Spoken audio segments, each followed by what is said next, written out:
Hello and welcome back to the justice channel. तो आज की लाइव फीड में बहुत सारे इक्वेशन चेंज होते हुए नज़र आ रहे हैं, जैसे कि अविनाश और रजत और ईशा बैठ के खाना खा रहे थे। उसी मोमेंट पे दिग्विजय का टाइम गॉड से रिलेटेड की बातें चल रही थी वहाँ पे, और वहाँ पे दिग्विजय के गेम के बारे में कि ये इधर भी है, रजत के पास भी और करणवीर मेहरा के भी पास है। और नॉमिनेशन में अविनाश बोल रहा था कि जो दिग्विजय जो रजत है, चाहे कुछ भी हो जाए उसकी तरफ से भाईचारा निभाएगा, इन दैट केस कि वो उसको नॉमिनेट नहीं करेगा। ठीक है, उसको ये चीज़ भी पता है, तो उसको वहाँ पे भी रहना है और यहाँ पे भी रहना है, चाहे वो कुछ भी कर ले।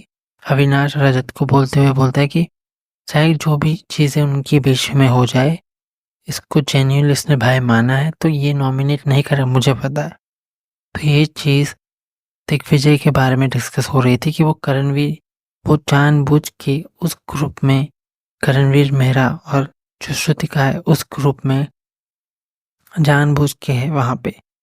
उसको लग रहा है कि करणवीर मेहरा चला रहा है, लेकिन एक्चुअल में वो चीज़ें सामने से जब से वो घर में आया उस हिसाब से दिग्विजय शैडो में नहीं घुसना चाहता, वो अलग से अपना गेम खेल रहा है और वहाँ पे रजत दलाल को यूज़ भी कर रहा है। तो इस कॉन्टेक्स्ट में बातें चल रही थी लाइव फीड में। उसके बाद आते हैं हम अविनाश और ईशा की दोस्ती के बारे में। तो ये दोनों डिस्कस यही कर रहे हैं कि इन दैट केस कि ईशा जो है वो जेन्युइनली अविनाश की जो होते हैं ना कि कुरेदना, वो वाली चीज़ कर रही थी कि भैया दोस्त तो हम हैं, लेकिन एज अ कंटेस्टेंट को मुझे कैसे देखता है, वो वाली चीज़ कि अभी गेम इस मोमेंट पे है तो सभी लोग अपने बारे में सोचते हैं। तो इस चीज़ पे डिस्कशन हो रहा था कि देखो यार, अभी दोस्ती बाहर जाके निभाएंगे, ठीक है, यहाँ पे हम गेम खेलने आए तो हम गेम पे फोकस करेंगे। और अविनाश ये भी बोल रहा था हम चारों में से अभी तो 3 ही हो गए, तो हम साथ में चल रहे थे, लेकिन अभी जिस हिसाब से नॉमिनेशन चल रहे उस हिसाब से अविनाश जो है वो कैलकुलेटिव गेम खेलने का ट्राई भी कर रहा है, क्योंकि नॉमिनेशन में वोट्स चाहिए ही होंगे, अगर नहीं होंगे तो हर बार नॉमिनेशन में आएंगे। और वही चीज़ ईशा कन्फ्रंट कर रही थी कि तू मेरे से बाकी सारी चीज़ें डिस्कस करता है लेकिन गेम से रिलेटेड डिस्कशन नहीं करता था।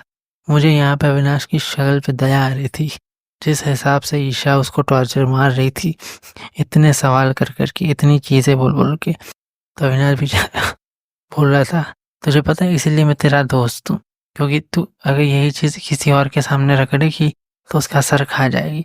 तो ये वाली मतलब इन दैट केस कि इन दोनों में कन्फ्रंटेशन चल रहा है कि भैया आगे गेम में गेम डिस्कस क्यों नहीं करता था मेरे से।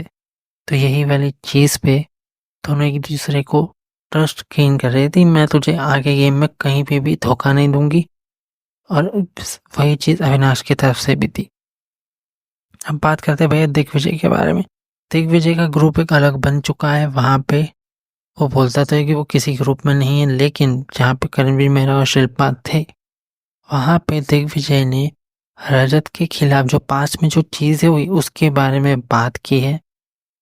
एग्जैक्टली नहीं पता क्योंकि म्यूट कर दी गई थी, जब बोलने जा रहा था वहाँ पे सीन काट दिए गए थे, लेकिन वहाँ पे जब दिग्विजय शुरू कर रहे थे कि उसके पास में जो जो चीज़ें, जब उसके 15,000 फॉलोअर थे वो क्या करता था, कैसे करता था, और कितनी मतलब cases and all of that stuff, वो सारी चीज़ें बोल रहा था वहाँ पे रजत के बारे में। और जहाँ पे वो उनकी लड़ाई हुई थी शिल्पा और रजत के बारे में, उस चीज़ में भी कि वो नहीं समझता कि मैं उसको क्या समझाना, जब वो अपने बैल बुद्धि है ऐसे ही चलेगा, उसको कितना भी समझा लो वो बैल बुद्धि है ऐसे ही चलेगा, वो उसको समझा के कोई फ़ायदा नहीं।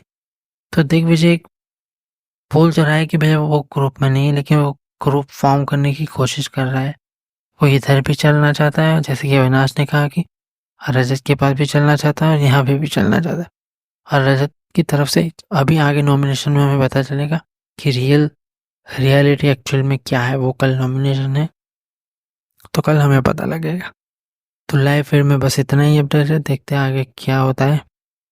और रजत ने कमेंट भी पास किया था हाँ चाहत के ऊपर कि भैया अभी टाइम वर्ड बना है, दिग्विजय तो उसके आसपास घूम रही है, मतलब तो ये वाली चीज़ भी की थी उसने। तो आगे देखते हैं आगे क्या होता है। Do subscribe my channel for latest update. Thank you.